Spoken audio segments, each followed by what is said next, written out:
Shalom, salam sejahtera bagi kita semua. Perkenalkan, nama saya Petrus Poholakang dengan NIM 152501042198, merupakan mahasiswa PPG dalam jabatan BEK 3 tahun 2025 di LPTK Institut Agama Kristen Negeri Ambon. Saya akan membuat video praktik pembelajaran ilmu pengetahuan Alkitab kelas 10 IPS Semak Pelita Sumba Barat dengan tema kanonisasi Alkitab dengan metode pembelajaran kooperatif. Selamat menyaksikan. Shalom. Hormat.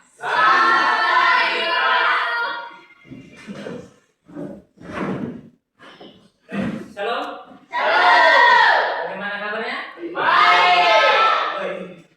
Semuanya baik-baik aja. Makanan yang gizi-gizi, tapi sehat semua. Iya, Pak.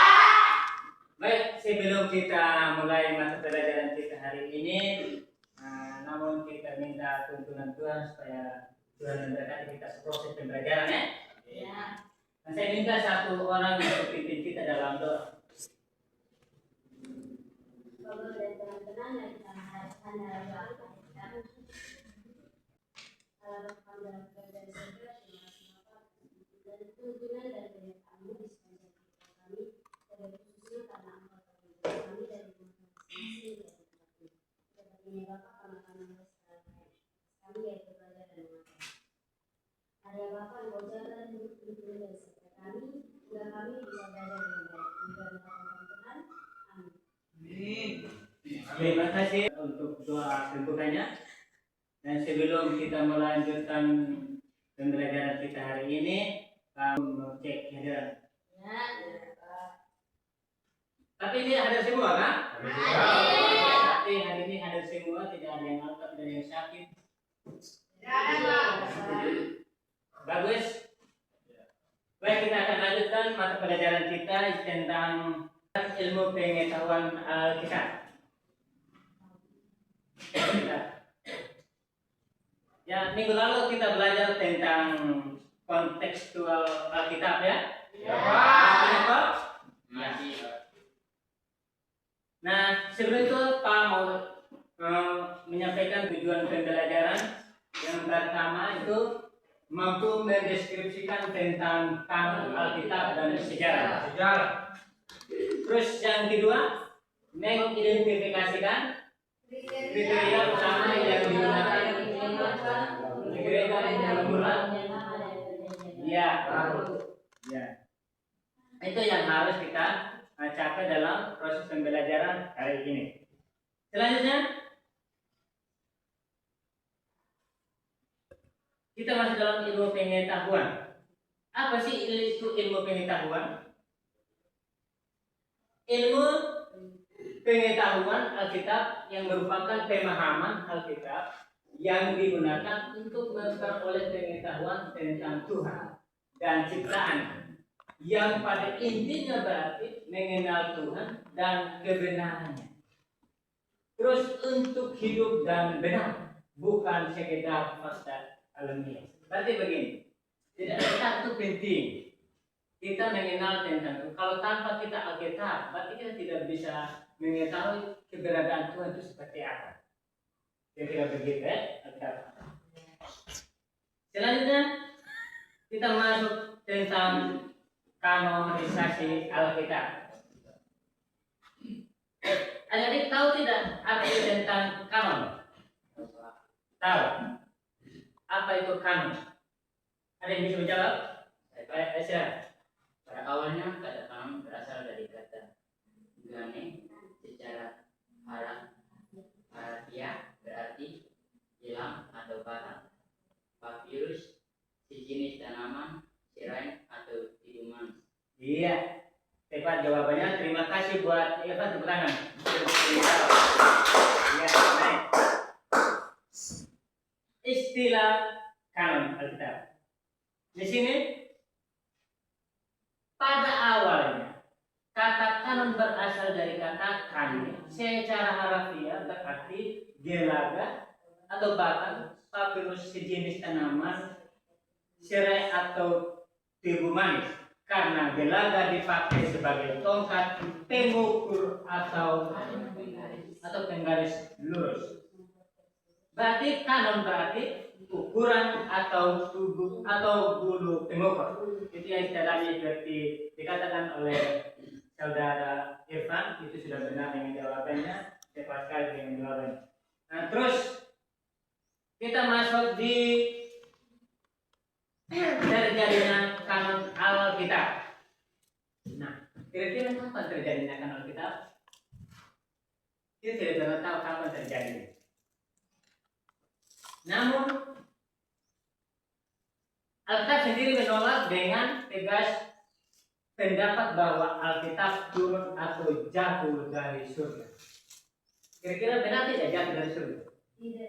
Tidak, bukan jatuh dari surga. Berarti Alkitab itu diilhamkan oleh Allah kepada tokoh-tokoh Alkitab pada waktu itu. Jadi Alkitab itu bukan jatuh dari surga turun di bumi, tidak. Tapi itu ada prosesnya sehingga tercipta namanya Alkitab.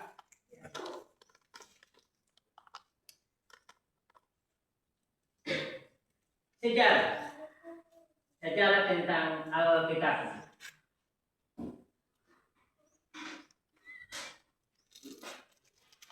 Nah, perjanjian lama. Sejarah perjanjian lama di sini adalah karena perjanjian lama tidak mengalami banyak kesulitan untuk diterima. Karena pada waktu kitab PL itu ditulis, saat itu juga langsung diterima sebagai kitab-kitab yang diinspirasikan oleh Allah sehingga otoritasnya diakui. Ya, diakui. Nah, jadi benarkan bahwa Alkitab itu bukan hanya turun dari surga, melainkan itu ditulis oleh manusia. Kadang-kadang orang bertanya bilang, kenapa? Siapa yang menulis Alkitab sedangkan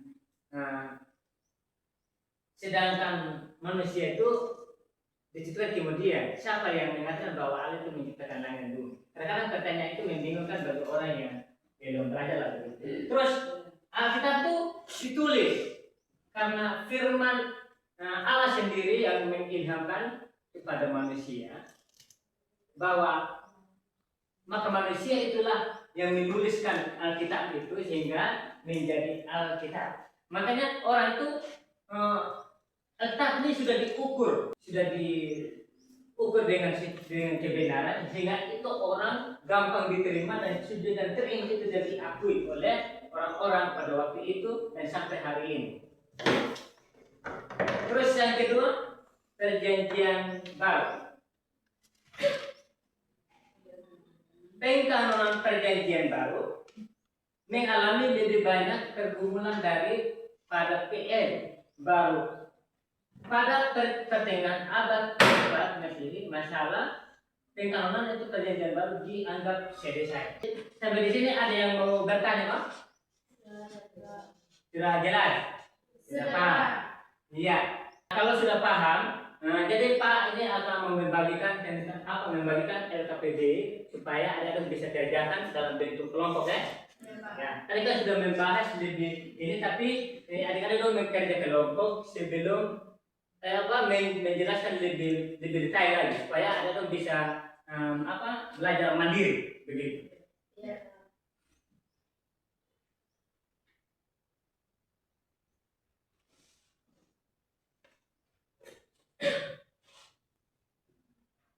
Kelompok 1 saya bagikan LKPD-nya. Kelompok 1 di sini ya. Kelompok 1. Berarti di sini kelompok 2. Berarti 1 6 orang. Berarti pada sini. Ya. Di sini kelompok 2, di sini kelompok 1. Atau ada 6. Ya, kalau bisa mejanya di ini kan kok bisa geser mejanya. Coba geser mejanya. Supaya agak terpisah.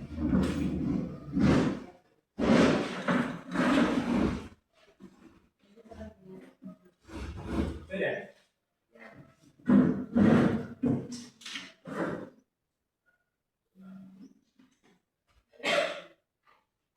Kelompok 2 ini LKPD ini ya.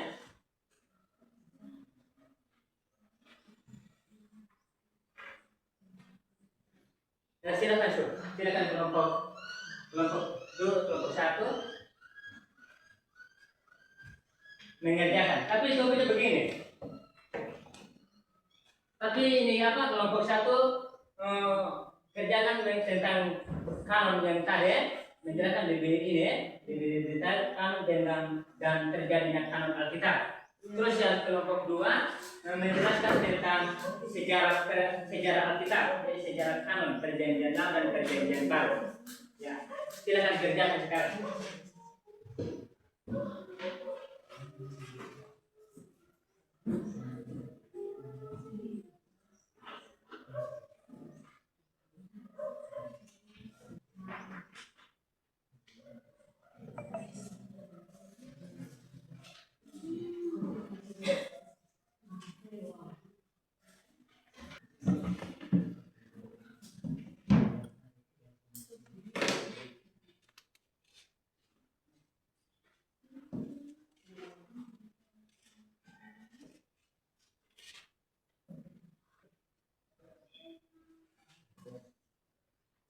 Menit ya.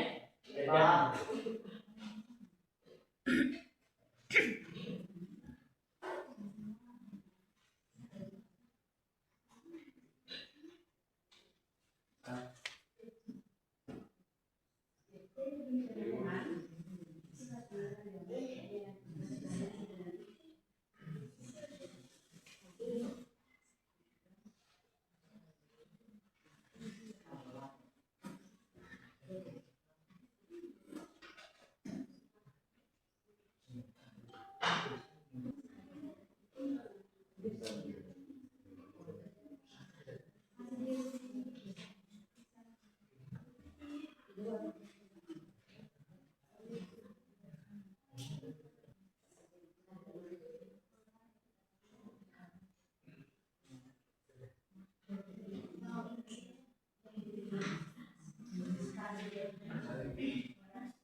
Sudah semua Pak?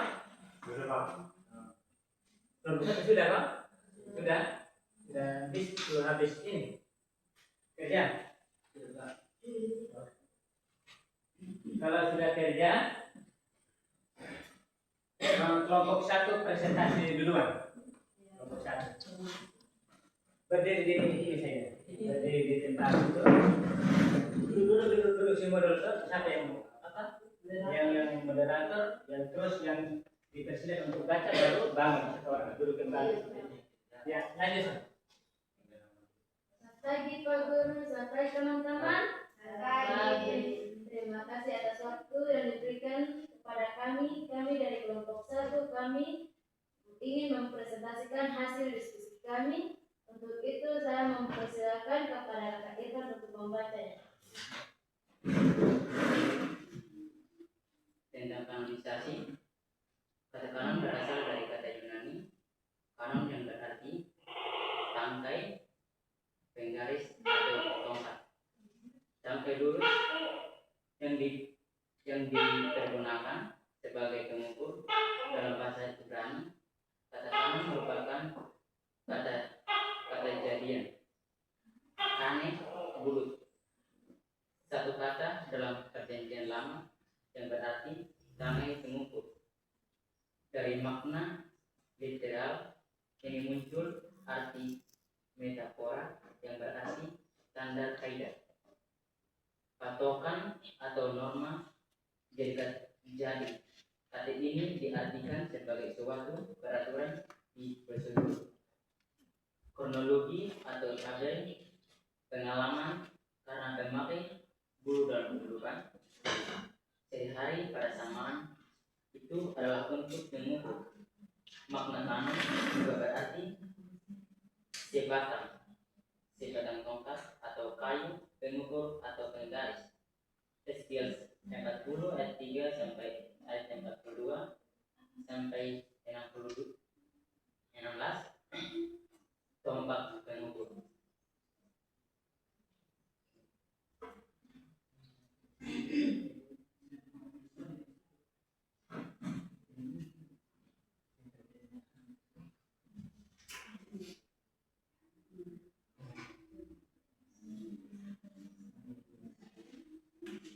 Saya mempersilahkan teman saya selanjutnya untuk membacanya.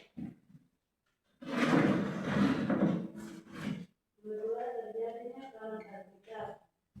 Alkitab sendiri menolak dengan tegas pendapat bahwa Alkitab turun atau jatuh dari surga. Lukas 1 ayat 1 sampai 4. Lalu bagaimana dan kapan kanon Alkitab itu terjadi? Tidak pernah ada satu peristiwa tertentu yang terjadi yang menandai dimulainya kanon Alkitab. Juga tidak ada sejarah khusus yang menentukan kapan kanon Alkitab itu ditetapkan, disahkan. Akan tetapi secara iman kita mengakui bahwa Tuhan sendirilah yang menentukan, bukan manusia. Ini harus menjadi pengakuan penting bagi orang Kristen bahwa Alkitab sebagai firman Allah yang tertulis akan tetap menjadi firman Allah sekalipun manusia tidak mengesahkannya, karena pengesahan terhadap Alkitab datang dari Allah dan dari Alkitab itu sendiri. Manusia hanya bisa menerima dan mengakuinya, tetapi tidak mengesahkannya. Saya mempersilahkan teman saya untuk membacanya lagi. Dan itu juga ada pertimbangan yang dipakai untuk menerima kanon Alkitab sebagai berikut. Yang pertama, bukti dari Alkitab sendiri.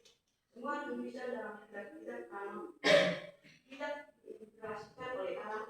Matius 2 Timotius 3 ayat 6 bahwa jelas bahwa semua kitab dalam Alkitab tidak hanya ditulis oleh tangan manusia saja, tapi juga merupakan campur tangan Allah sebelumnya.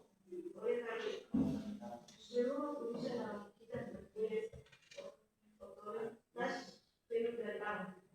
Yang kedua, tulisan oleh orang-orang yang hidup dipimpin oleh Allah, baik para nabi maupun rasul atau orang-orang yang berbeda di bawah penguasaan mereka.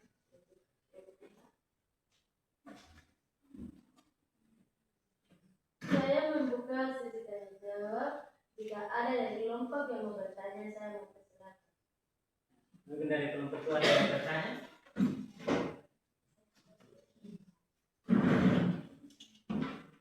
Saya mau bertanya satu, kapan terjadinya kanon Alkitab?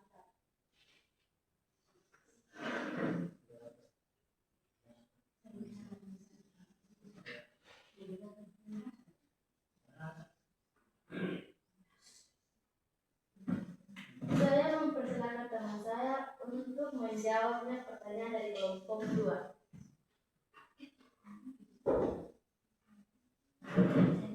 Saya menjawab, tidak pernah ada satu peristiwa tertentu yang terjadi yang menandai dimulainya kanon Alkitab. Juga tidak ada sejarah khusus yang menentukan kapan kanon Alkitab itu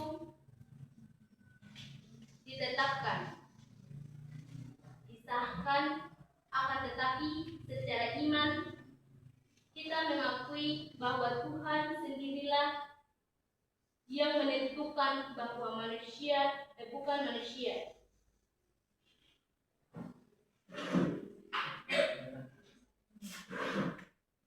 Masih ada yang bertanya, mempersilahkan.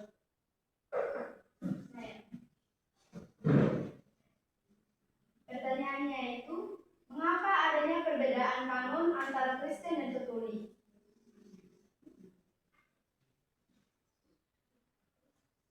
Kami menjawab pertanyaan dari kelompok saya mempersilakan kepada teman saya untuk membacanya. Saya akan menjawab. Perbedaan penafsiran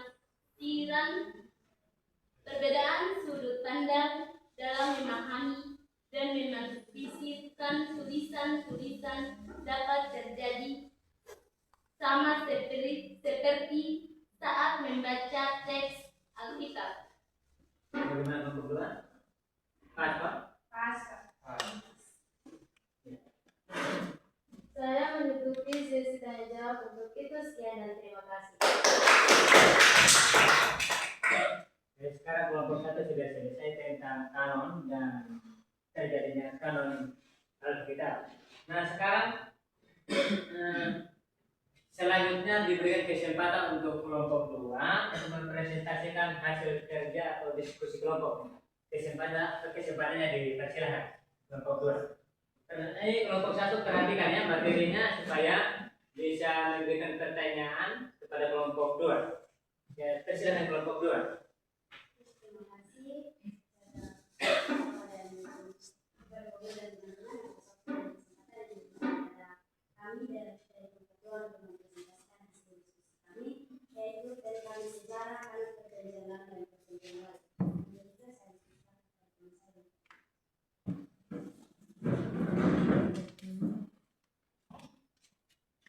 Sejarah kanon dalam perjanjian lama yaitu kanon perjanjian lama tidak mengalami banyak kesulitan untuk diterima karena pada waktu kitab-kitab perjanjian lama itu ditulis, saat itu juga langsung diterima sebagai kitab-kitab yang diinspirasikan oleh Allah sehingga otoritasnya diakui. Kitab-kitab yang berupa gulungan-gulungan itu disimpan bersama-sama dengan Taurat Perjanjian, yaitu di kemah tabernakel dan kemudian di bait Allah. Para imam memelihara kitab-kitab itu dan juga membuat salinan-salinannya apabila diperlukan. Pada waktu bangsa Yahudi dibuang ke Babel dan Yerusalem dihancurkan pada tahun 587 sebelum Masehi, kitab-kitab itu juga dibawa ke tanah pembuangan. Pusat ibadah mereka pada saat itu bukan lagi pada bait Allah di Yerusalem, melainkan pada kitab-kitab itu. Untuk selanjutnya saya mempersilakan sejarah kami dalam perjanjian lama.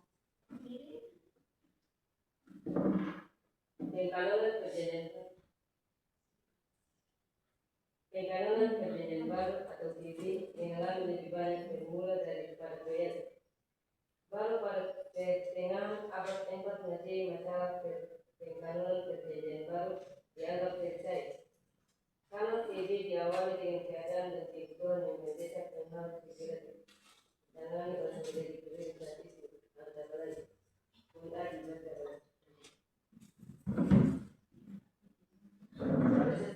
Parises prioritas dibutuhnya suatu pedoman iman dan kehidupan yang diakui.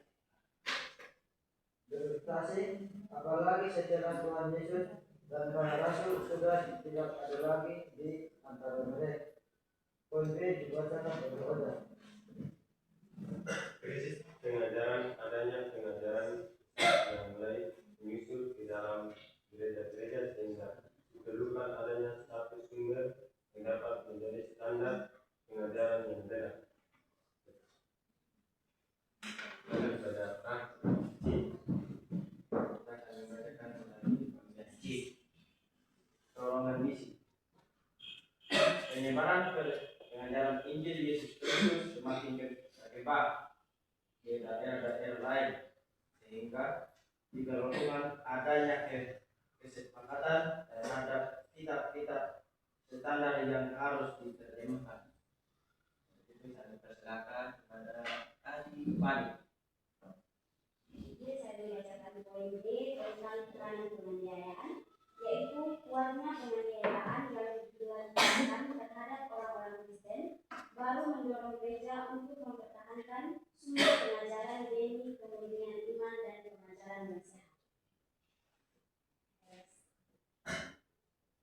Jika ada yang bertanya, waktu dan mereka akan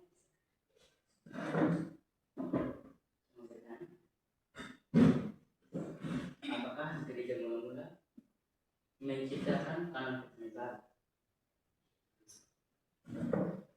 kami akan berusaha untuk menjawab pertanyaan dari saudara Irfan.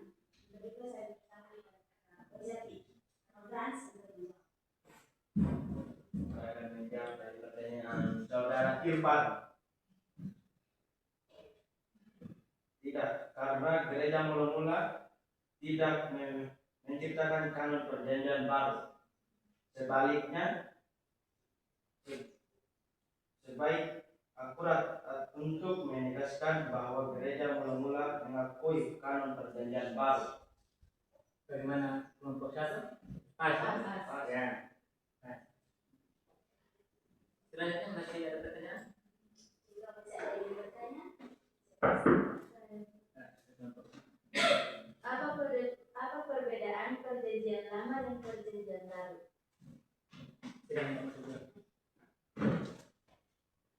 Perbedaan perjanjian lama dan perjanjian baru yaitu perjanjian lama berisi janji akan kedatangan Mesias dan persiapan umat manusia melalui hukum Taurat dan ritual. Sedangkan perjanjian baru adalah menceritakan penggenapan janji tersebut melalui kehidupan, kematian, dan kebangkitan Yesus Kristus yang memberikan anugerah keselamatan dan Roh Kudus bagi semua orang percaya.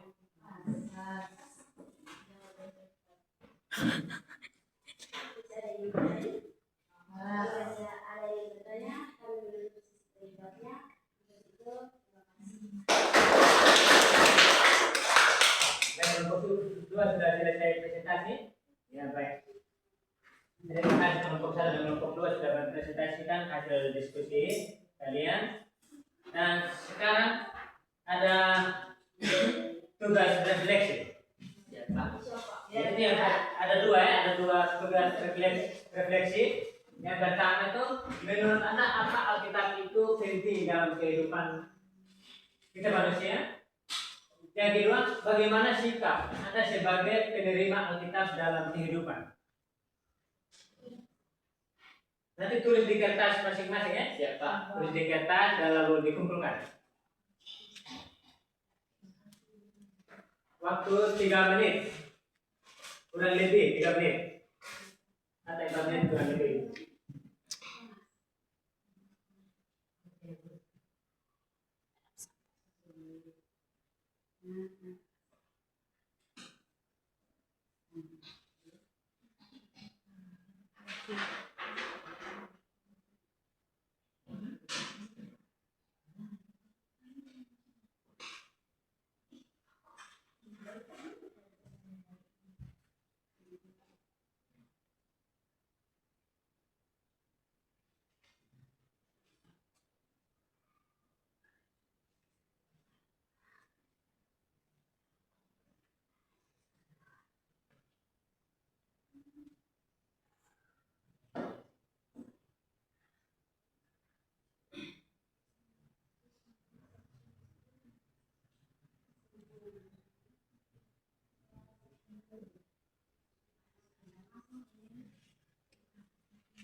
Sudah kan?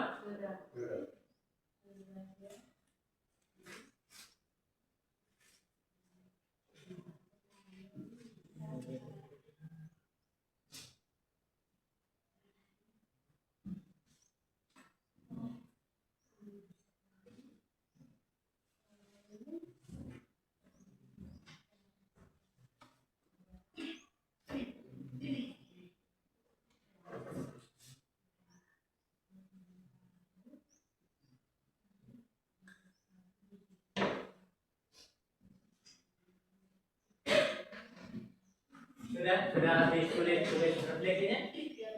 Sudah. Silakan kumpul. Silakan kumpul tulis refleksinya.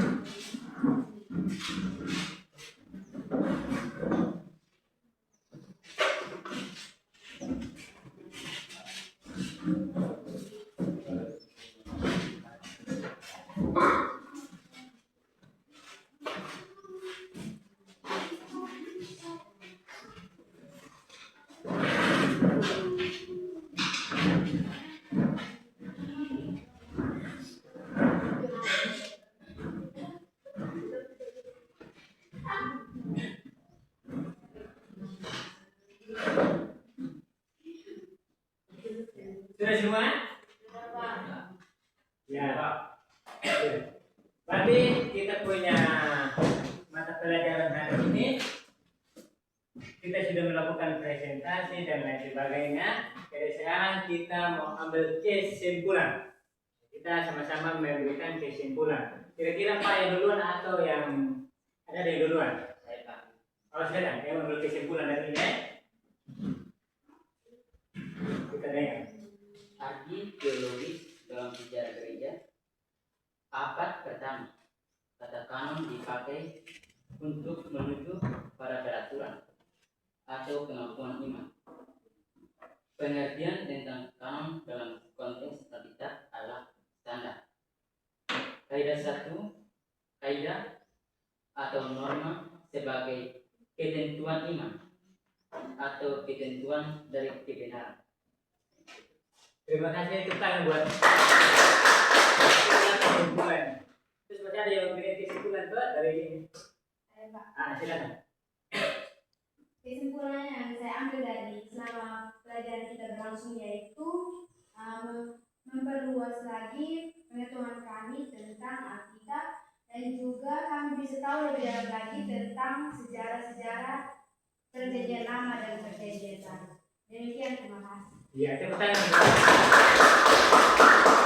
Ya, kesimpulannya dari itu. Tapi terima kasih buat kesimpulan yang diberikan. Biarlah itu menjadi pedoman untuk kita tentang Alkitab. Namun sebelum ini saya memberikan kesimpulan juga bahwa kanon itu adalah merupakan satu pembentukan Alkitab yang ditulis oleh para ahli yang ditentukan sebagai ukuran tentang kaidah-kaidah manusia, tentang kaidah atau aturan atau beriman kepada Tuhan Yesus Kristus. Nah, sekarang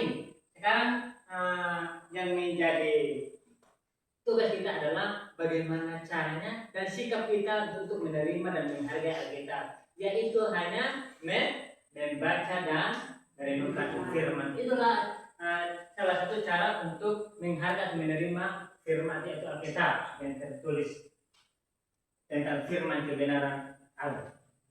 Nah, sebelum kita menutup minggu depan kita akan membahas materi kita tentang Alkitab. Minggu depan kita akan bahas lebih lanjut supaya kita lebih mendalam tentang materinya. Sebelum kita mengakhiri pada pelajaran kita, saya ingin ini. Tapi sebelum sepakat berdoa, tapi kita tepuk tangan atas kerjasamanya buat kita. Terima kasih buat adik-adik semua sudah bekerja sama. Terima kasih, tetap semangat. Nah, terus oleh karena itu mari kita mengakhiri mata pelajaran kita, pertemuan kita dan kita berdoa. Pak yang tinggi, mari kita berdoa. Bapa surga, terima kasih Bapa, terima kasih Tuhan buat anugerah-Mu dan cinta kasih-Mu yang tidak pernah meninggalkan kami sampai hari ini. Tuhan, sampai detik ini kami sudah menyelesaikan proses belajar mengajar kami pada hari ini. Bapa surga, apa yang kami belajar hari ini biar itulah menjadi pedoman masa depan kami dan itu menjadi hormat kemuliaan nama-Mu Tuhan. Bapa surga, seluruh kehidupan kami terapkan dalam tangan kasih-Mu dan selalu minggu ke depan kami akan melanjutkan proses pembelajaran kami untuk terus memberkati kami Bapa. Ini doa dan syukur kami Bapa, ampuni kami hanya dalam nama Yesus Kristus kami berdoa. Haleluya, amin. Ya. Demikian pertemuan kita hari ini.